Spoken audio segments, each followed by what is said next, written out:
Josh Frydenberg was Scott Morrison's deputy for 4 years, but even he was blindsided when it was revealed the Prime Minister had secretly taken control of the Treasury portfolio during the pandemic. Live to Trudy Mcintosh. Trudy, the former Treasurer, putting his views on the record, calling this extreme overreach, and he's not alone.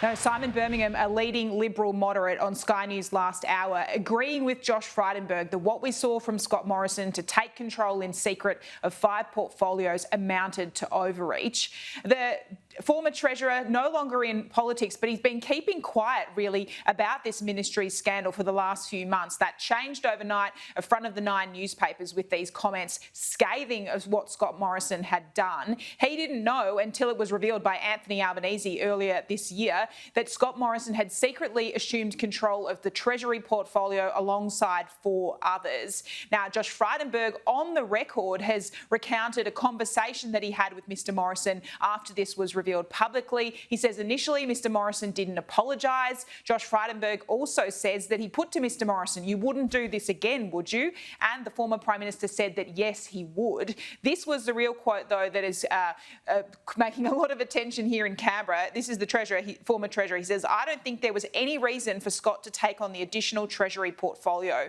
The fact he did take it and it was not made transparent to me and others was wrong and profoundly disappointing. It was extreme overreach." They used to be, they used to say that they were the best of friends at a time that they were living together in the lodge during COVID here, but it seems like there's been a pretty big rift in this relationship. Simon Birmingham last hour indicating he too believes it was overreach.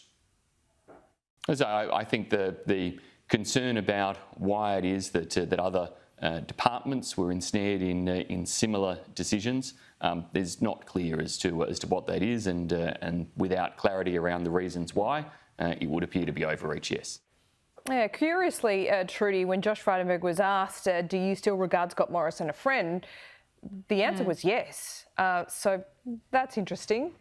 There's a line there about friends in politics and dogs, but we'll leave it alone. There's a report being handed down this afternoon into this same matter. What are we expecting there? Well, Virginia Bell, the former High Court Justice, has been doing this 3-month inquiry to look into the Morrison ministry scandals, looking at the implications, the facts at the time, but also providing advice to government about whether there needs to be legal changes to make things more transparent. So essentially, if this were to happen again, it would be public.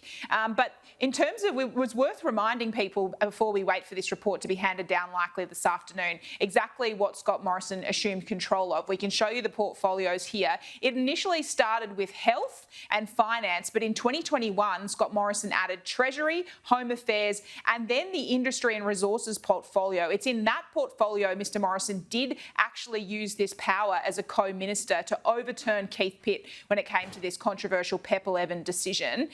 There'd been some reporting yesterday that the former Prime Minister Scott Morrison refused to engage in this inquiry directly, but instead used his lawyers to go through this process. Well, Sky News understands another minister as a part of this also chose that option. I'm told that Keith Pitt as well personally didn't engage with this. His legal advice was to provide a written statement, and the reason why, I'm told, Laura, is because of this ongoing court challenge early next year into this PEP 11 gas decision, that they didn't want to be in contempt of court potentially down the track next year, because the company here believes that they were hard done by in this decision making, and they just didn't know at the time that Scott Morrison was the one that actually had the power over that decision.